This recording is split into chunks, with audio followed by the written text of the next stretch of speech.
खिदमत के लिए, तुम्हारी खिदमत के लिए। मैंने चांद को पैदा किया, किसकी खिदमत के लिए? तुम्हारी खिदमत के लिए। मैंने जानवर पैदा किए, मिन्हा ताकुलून, इनके गोश्त को खाते हो, किसी पे सवार होते हो, समंदरों को मुसख्खर कर दिया, उसकी पुष्ट पे तिजारतें करते हो, बड़े बड़े कंटेनर आते हैं और कस्टम में अटक जाते हैं। ये अल्लाह की वजह से नहीं अटकते, ये कस्टम वालों की वजह से अटकते हैं। अगर कस्टम वाले ना अटकाएं तो हम खुला खाना शुरू कर दें, इतनी सस्ताई हो जाएगी। तिजारत में तो गवर्नमेंट हुकूमतों ने कंट्रोल करके बाउंड किया हुआ है।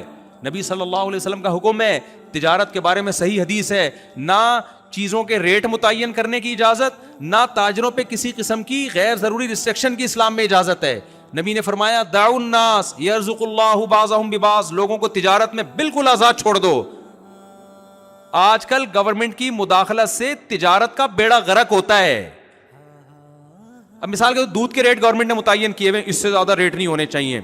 हम बड़े खुश होते हैं, यार दूध के रेट गवर्नमेंट ने क्या किए हुए हैं, कंट्रोल। हदीस क्या कह रही है? रेट मुतय्यन करना किसका काम है भाई? अल्लाह का। आप लोगों को आजाद छोड़ दो। हर आदमी को इजाजत हो गाय पालने की, भैंस पालने की, किसानों को इजाजत हो चारा बनाने की। तिजारत पे मखसूस लोगों का कंट्रोल ना हो। ऐसा ना हो कि चंद लोग ताजिर ही बैंक से कर्जा लेके किसानों से माल खरीदेंगे, फिर रेट उनकी मर्जी के होंगे।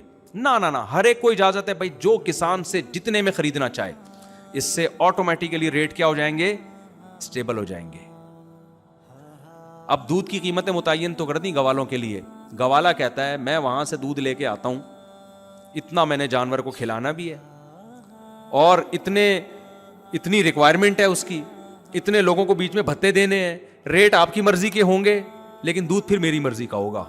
कुछ दूध भैंस देगी, कुछ दूध मैं दूंगा। अब हम जो दूध पी के बीमार हो रहे हैं, तो ये वो दूध नहीं है जिसका कुरान में अल्लाह ने जिक्र किया कि तेरा रब जानवरों को सूखा चारा खिलाता है और उससे चिकना गाढ़ा दूध निकालता है। मेरा रब जो दूध निकालता है वो बड़ा जबरदस्त है। गवाला जो दूध निकालता है उसके बारे में कोई रिपोर्ट नहीं। गवाला मजबूर है। मैंने तो गवालों से पूछा, कह रहे आप कैलकुलेशन करो जरा मुफ्ती साहब, इस रेट पे पानी मिलाए बगैर दूध बेचना, या दूसरे जानवर का, शुक्र है गाय का दूध मिलाते हैं उसमें, तो बहुत नेक लोग हैं, गाय का दूध मिला रहे हैं।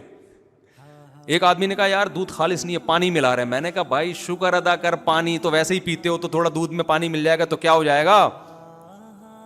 और कुछ ना मिला रहे हो, पाउडर मिला रहे हैं, केमिकल मिला रहे हैं, पता नहीं क्या क्या, अल्लाह ना करे, कुछ सारे गवाले नहीं करते ये काम। तो भाई नहीं हो सकता। आप छोड़ दो लोगों को आजाद, उससे क्या होगा? बहुत से लोग दूध की तिजारत में आ जाएंगे जब नफा नजर आएगा। कह रहे हैं गरीबों के फायदे के लिए हमने रेट कम रखे हुए हैं। दूध वाला तो गरीब होता है जो बेचने वाला है, पीने वालों को फायदा पहुंचाया जा रहा है। जो मेहनत करके लोगों तक दूध पहुंचा रहा है उसका ख्याल नहीं है। तो गवर्नमेंट की मुदाखलत से जितनी तिजारत आजाद होगी ना, लोगों का उतने ही ज्यादा क्या होंगे? खुशहाल होंगे। खैर, इसमें कुछ चीजों तो ऐसी हैं जिनमें जखीरा अंदोजी मुमकिन थी, उनके रेट मुतय्यन करना जरूरी है। लेकिन एक जनरली आज तो हर जगह गवर्नमेंट ने टांग अड़ाई हुई है, हर जगह हुकूमतों की मुदाखलत है। कितनी जबरदस्त हदीस, इन्नल्लाहु वल मुस्सइर, आपने फरमाया कि चीजों की कीमतें कौन मुतय्यन करता है? अल्लाह। अल्लाह ऑटोमेटिकली चीजों की कीमतें, जिस चीज की कीमत अल्लाह को महंगी करनी होती है, मार्केट से क्या कर देता है? अल्लाह उसको शॉर्ट कर देता है। जिस चीज की कीमत बढ़ानी होती है, अब मैं एक छोटी सी मिसाल देता हूं। हमारे लिए सबसे ज्यादा जरूरी ऑक्सीजन है। पानी के बगैर हम 12-13 घंटे 3 दिन भी गुजारा कर सकते हैं। ऑक्सीजन के बगैर हम 2 मिनट भी गुजारा नहीं कर सकते। तो सबसे कीमती चीज़ इंसान के लिए ऑक्सीजन है। अगर ये इंसानों के हवाले कर दी जाती और सिलेंडर में बिक रही होती, तो ऑक्सीजन के करोड़ों करोड़ों रुपए के सिलेंडर बिक रहे होते मेरे भाई। ज़कातों में लोग सिलेंडर बांट रहे होते। हाँ, कोविड में देख लो ना, अल्लाह मियाँ ने क्या किया। अल्लाह मियाँ ने कहा कि इसकी ज़रूरत चूंकि ज़्यादा है, लिहाजा ये सबसे सस्ती चीज़ है। हवा में 23% छोड़ दी अल्लाह ने, और कहा कि इसमें इतनी मेहनत भी नहीं करनी कि सांस अंदर खींच के ऑक्सीजन, मैं नियत करता हूं ऑक्सीजन लेने की। ना भाई, ऑटोमेटिकली पैदा होते ही सांस चलना शुरू। उसके बाद सबसे ज्यादा जरूरी क्या है? पानी। आसमानों से दे दनादन बरसाना शुरू कर दिया अल्लाह ने, इतना बरसाया। गवर्नमेंट ने क्या किया? उसको फिल्टर करके हमें देना शुरू कर दिया। कंट्रोल गवर्नमेंट ने अपने हाथ में रखा। आपको पता है जो फिल्टर शुदा पानी है ना, ये ज्यादा गंदा होता है। वजह उसकी है कि गवर्नमेंट हमें फिल्टर करके तो देती है, फिल्टर को फिल्टर नहीं कभी किया जाता। वंस अपॉन अ टाइम जो एक दफा फिल्टर लग गया था वही फिल्टर। तो जो आप हब डैम से जाके बगैर फिल्टर वाला पानी पी लो ना, वो ज्यादा अच्छा है।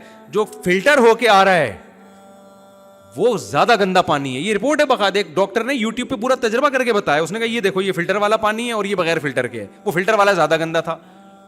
मैं समझा पा रहा हूं? बस बात को जल्दी से मैं समेट के खत्म करता हूं। तो अब क्या मसला है मेरे भाई, मैं जो असल बात लेके चल रहा हूं कि अल्लाह ने अपनी ताकत और कुदरत भी बताई और अल्लाह ने ये भी बताया कि मैं तुम्हारा मोहसिन हूं। तो याकूब अलैहिस्सलाम को पता था पावर किसके पास है, अल्लाह की, चलेगी अल्लाह की।